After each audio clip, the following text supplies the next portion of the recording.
Welcome to True Vine Talks with Rachel and Linda. I'm Linda and she's Rachel. Well, I was having anxiety today. What do you want to know what I was having anxiety about? I do. What's going on, Linda? Oh my goodness. So the rain, driving in the rain here to True Vine. I don't like hydroplaning. It's Makes scary. scary. Makes my stomach churn. Hate driving in the rain. I don't like that sense of I could lose control, you Mm. know? I know where I'm going, where I go to be with God, and I still like to feel like I'm in control. Oh yeah. A sense of certainty. No. Yeah. Then when I got here, the internet wasn't cooperating.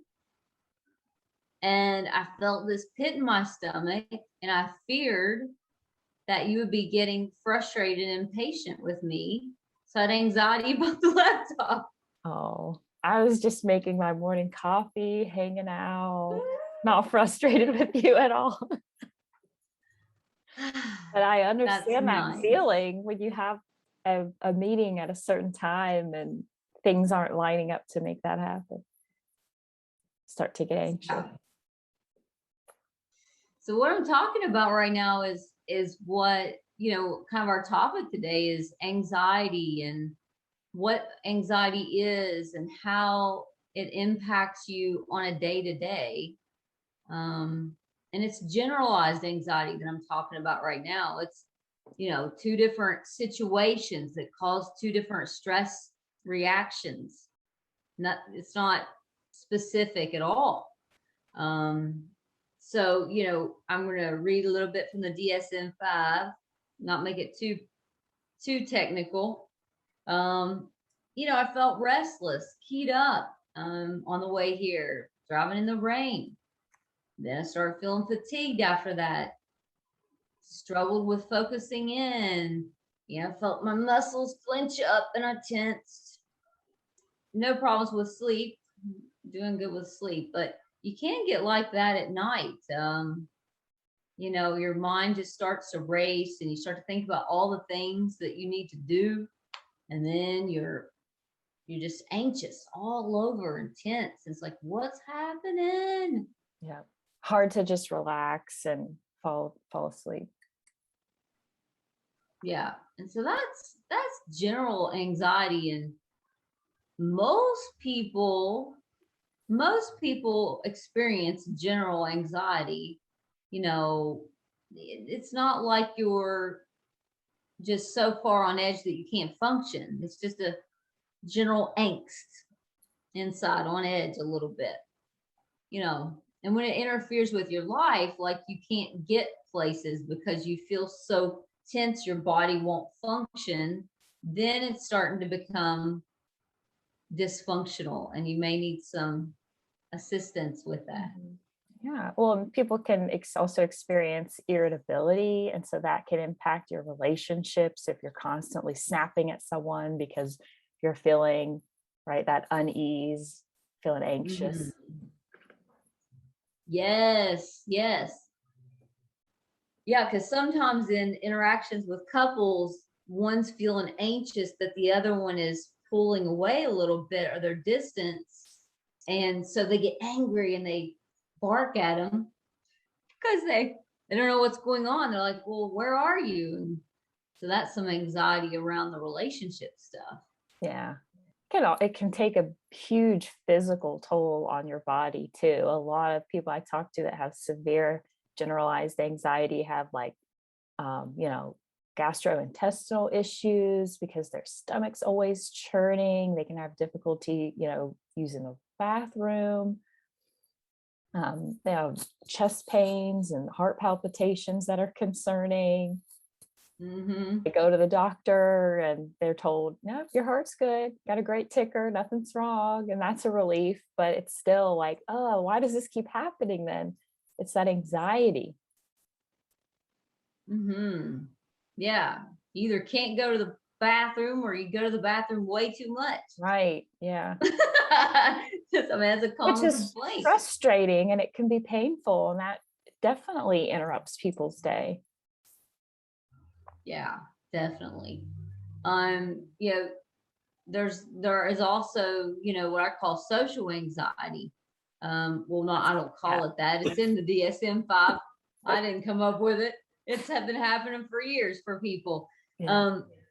You know, you're trying to give a presentation, or right now we're trying to do a great podcast for you folks, and there's just this level of, oh man, am I gonna mess up, or are people gonna judge this to be stupid? Or, you know, even though Rachel and I have license and credentials and certifications, there's still a level of fear around, people are gonna judge me. Oh yeah. You ever experienced that, Rachel? Like a fear of being judged by Oh yes. I would say audience? I would say that I have social anxiety.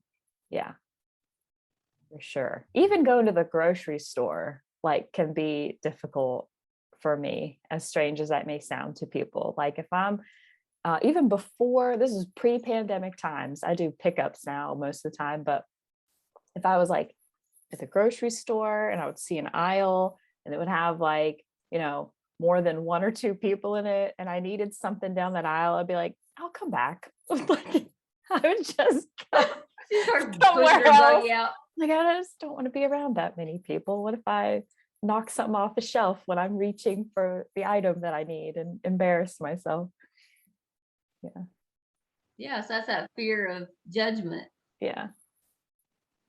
Yeah, I'll be in Bible class and at church, and I'll have a thought, or a, oh, this might go along with the study. And then all of a sudden my heart starts racing. And I'm like, what's going on? I've read this thing a million times. That's an exaggeration. Maybe total of 5, maybe. But I start, oh gosh, oh, you know, what are they going to think? What if I say the wrong thing and people are think I'm dumb? And I don't know. I'm like, even at 42 years old, I'm sitting there thinking, why in the world would I have that anxiety around sharing what, you know? So it doesn't make sense, does it? Are very painful things to experience. We want to feel accepted and like we belong. And you know, when we receive judgment or criticism, it doesn't feel that way.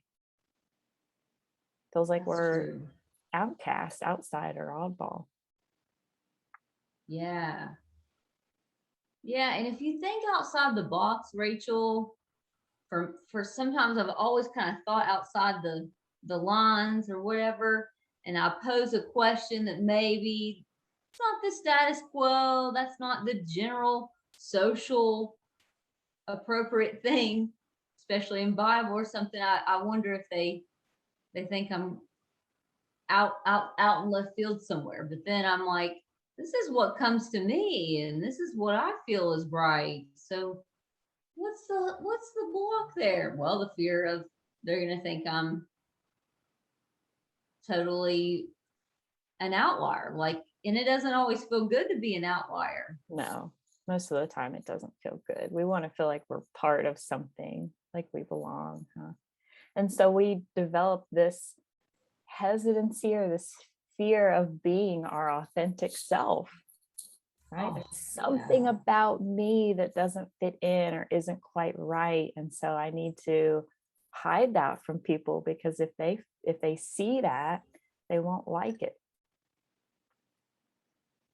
Yeah, what if they don't like it? Yeah. What does that mean about us as a person? Mm-hmm. Someone doesn't like something about us. It's really scary.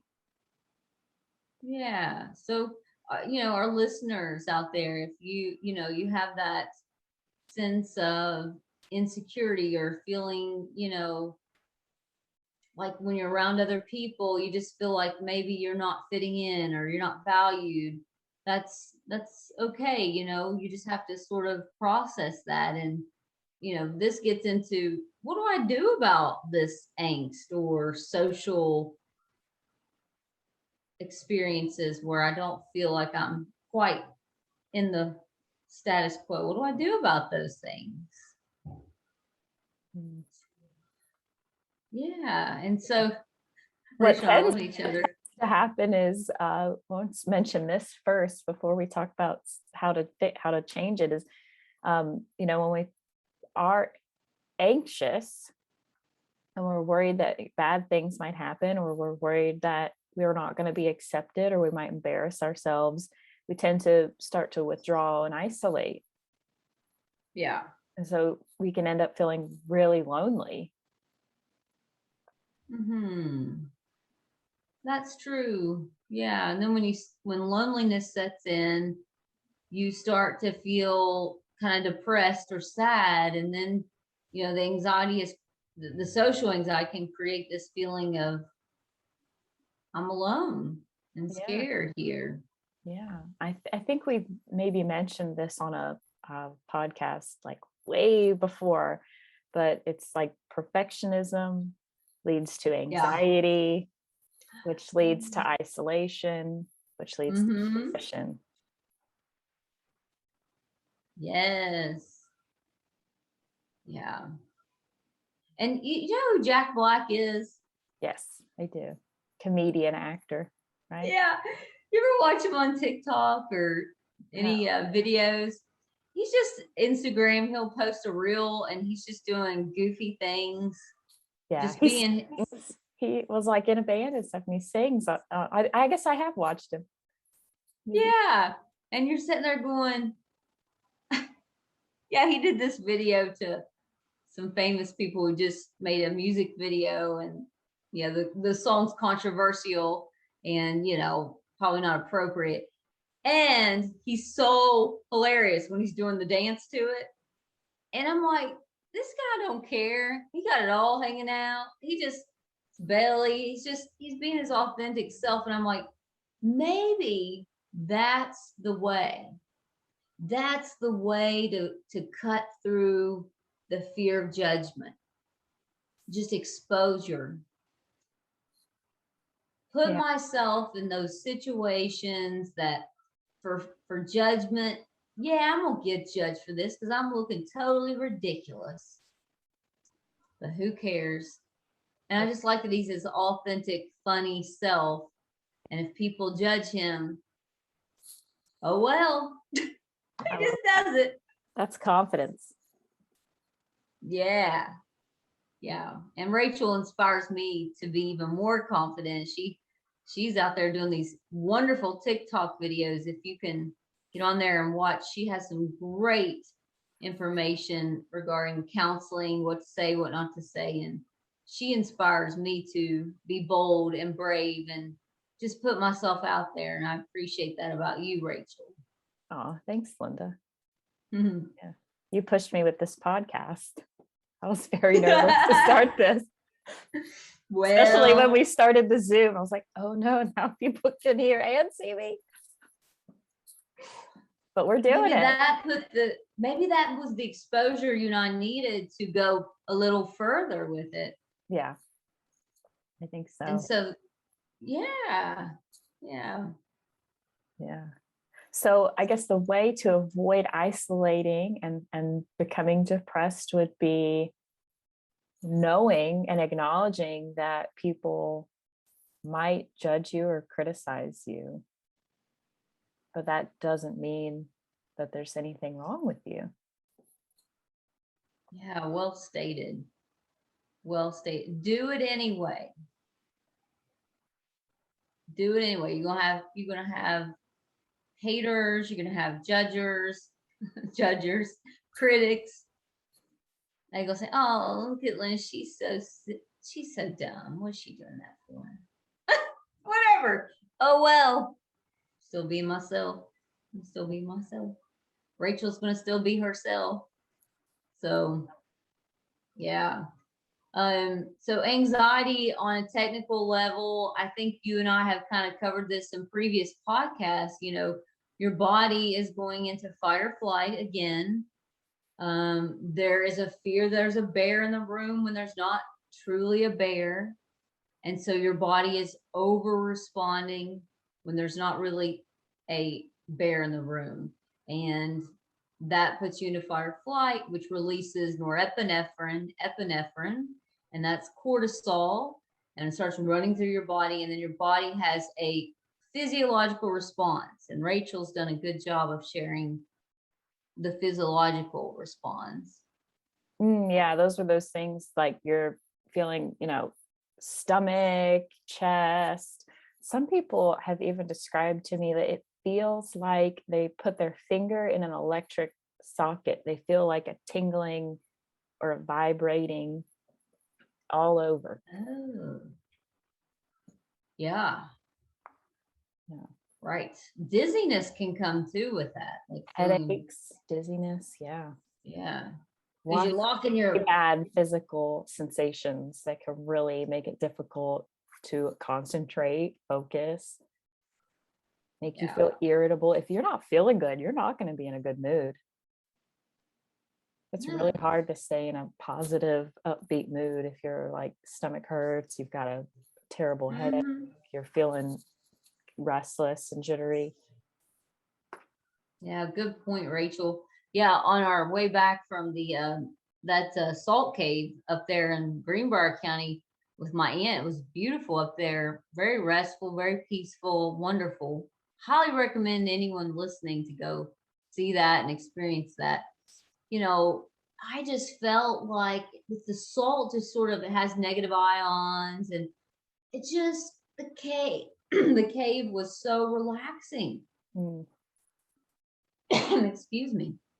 And so I felt like my body was becoming one with the cave, like the salt. You've done one before? I Yeah, think you I said have. you did.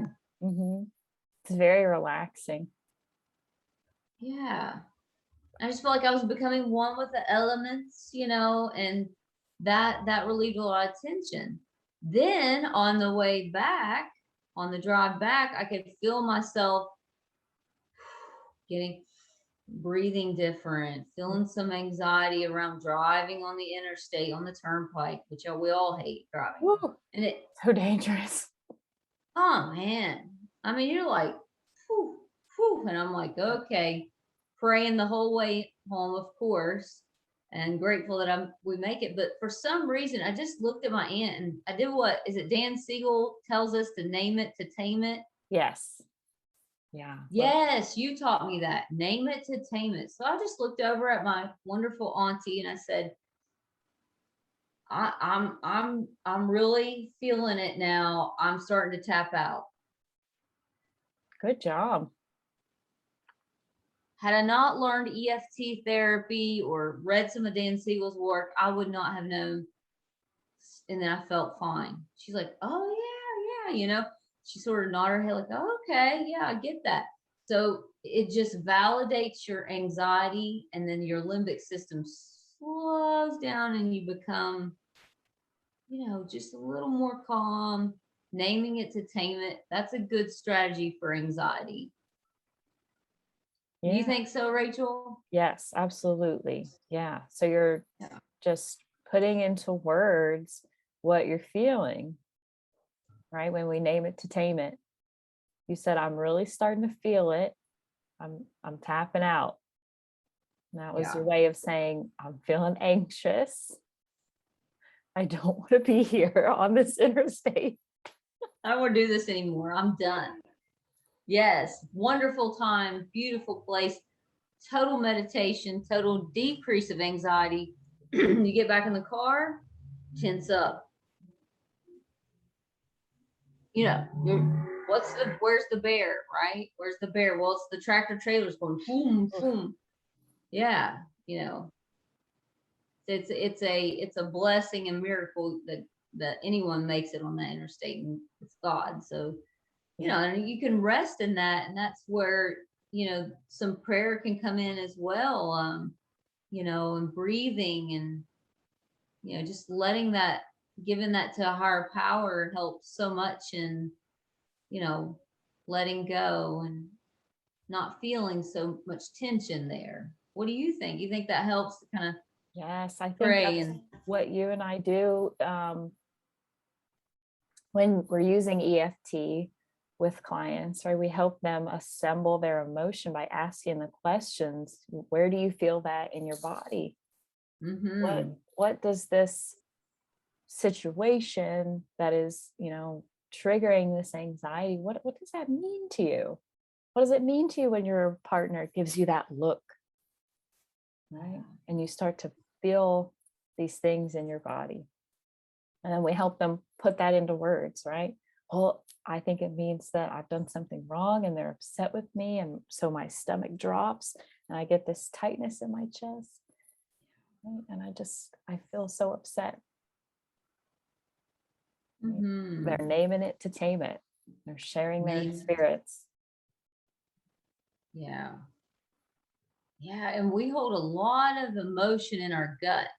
A lot of emotion gets held in the gut. Mm-hmm. Hence why we experience diverticulitis, IBS, all those, intestinal things, because we hold memories and negative emotion in the gut. Isn't that odd? I think it makes a lot of sense, really.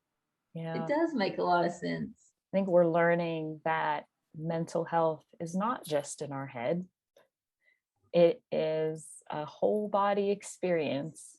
And when we go years of not, getting the proper mental health treatment, it is going to manifest in all kinds of physical forms. Mm-hmm. Yeah, so we're doing a bottom up therapy where, cognitive therapy, good therapies, those are all good therapies, but they're top down. We're doing a bottom up, like it's coming from the gut, the heart up. So we like that approach, don't we? We like, Yeah. And there's all this yeah. new research that I'm still trying to read about and really like take in on the vagus nerve, which is literally wraps around the heart. Connects to all these major body organs. Yeah. Yeah, the vagal nerve, absolutely. That's something I like to research a little more and understand a little more about. So Yeah. it's good. Yeah. And so, when you're dealing with anxiety, the first thing is, say this is a normal experience as a human. Validate your experience. Validate your experience. Number two, name it to tame it. Name it to tame it. Share with a person close to you. Hey, I'm tapping out here. Don't know why. Maybe it's the interstate. Maybe there is a bear. Don't know. Hey, I'm tapping out. Had enough. Meaning I need to disassociate and detach for just a moment. Can't talk right now. And that's okay. Yeah. You're taking a time out. Yeah. To soothe your own limbic system. Yeah. And of course, certainly number three, you want to breathe. Is it the 4-7-8 they talk about the breathing? Is that accurate, Rachel? Maybe it's not. But you're sounds like breathing it. in. Breathing in 4, holding your breath for 7, exhale out 8. Right. And you want to do that 3 or 4 times. And what that does is it tells your body to slow down and you're not in fight or flight.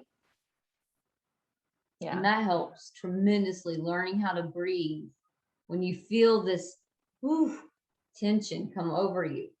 Yes, absolutely. Because when you're getting that tightness or pain in your chest or palpitations, that's your heart rate speeding up because your brain thinks that you're in danger, right? And so your heart cannot be racing if you're breathing slow. They can't do both at the same time. So by forcing yourself to slow down your breath, you're going to slow your heart rate. Awesome. That's good. Yeah, I didn't know that. probably I knew it, but I didn't know it until you said it. You knew it. I knew it now. Now I know it. Yeah. Yeah. So I think we have one more part on the anxiety. Let me see. Well, we did 3 ways to manage it, didn't we? Yeah. And yeah, certainly what helps too is do you think journaling helps when I have clients that struggle with, triggering experiences? I think journaling throughout the week prior to therapy helps because I'm not a fly on the wall, as we say in EFT therapy. What would that look like if I were a fly on the wall? What does your day look like? What's happening? Oh, when the dogs are scratching on the door and they need to walk again, I just walked them. Maybe that's when you start to feel that. It can definitely help people like increase awareness, right? Become aware of the triggers or cues that are like, creating that anxious feeling. Yeah, I think journaling is really helpful for a lot of people. Yeah. And when we give recommendations on what might help, we realize that there's no like cookie cutter answer that's like right for everybody. We're just given suggestions for everyone to try. Yeah. I think meditation goes well with the breathing, right? Because when you're meditating, you're focusing on your breath. And here's the thing, like anytime I mention meditation, people are like, tried it, didn't work. And I'm like, okay, probably didn't, because everyone thinks that you have to just sit there with your legs crossed and like your fingers in an O and Om, right? And think of absolutely nothing. And when you do that the first time and you're not able to do that, it's frustrating. And you're like, I give up. I can't do this. I'm not good at it. Right. So yeah, this feels strange. I like to take that myth that that's what meditation has to look like and throw it away, because it's not. You can be sitting up, you can be laying down, you're just in a comfortable position, right?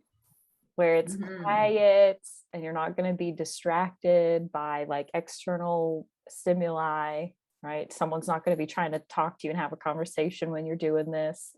And the point is less about not thinking about anything and much more about noticing when you are and shifting your focus. So it's building this muscle of, when I start to go into this what if that creates anxiety and panic, I become aware of it and I shift my focus to my breath. It's much more about the shift than it is about just having this blank mind and not thinking about anything. Yeah, well stated, Rachel. Yeah, definitely. I had a wise person tell me that before he would go to work, after he was dressed, ready to go, showered, before the day started, he just lay down, take a moment, lay on his bed, and do what you just said. Just be for a moment, for about 15 minutes, maybe 10. Yeah. Just collect your thoughts, slow down, and just be present. Yeah. And not getting angry. It's about being non-judgmental of yourself for that moment when you're practicing meditation, right? At first, you're going to have a lot of intrusive thoughts. Your mind might start to race and you're going to be thinking about anything and everything that just pops in, right? So just being non-judgmental about that, being like, oh, okay, I did it again. Back to the breath, back to the moment. Oh, just did it again, back to the moment. Yeah, that's good, Rachel. Yeah, so if our listeners are more curious, or they, the anxiety has become, debilitating in some way where they can't even get out the door, or, the tension's so much that they can't function throughout their day, or it's interfering with work, or, doing their daily thing, reach out to us here at True Vine. We do have Miss Caitlin and Miss Marlene, our other therapists, they're doing strictly telehealth right now, and Rachel and I are hybrid right now. And so, certainly we can match you up with a good fit, and maybe you just need someone to be there for you, to name it, to tame it. And that might be a counselor, maybe, or maybe a good friend. I don't know. Is that helpful, Rachel? Yeah, everybody needs someone to talk to. And if you're feeling like I just don't have anyone, then please reach out for a counselor. Yeah. We appreciate you listening to us today. It wasn't super long, but that's okay. We got in a little tidbits for you to listen to that might be helpful for you. And we appreciate you for listening to Truvon Talks today. And we look forward to seeing you again. Yeah, until next time, take care. Bye.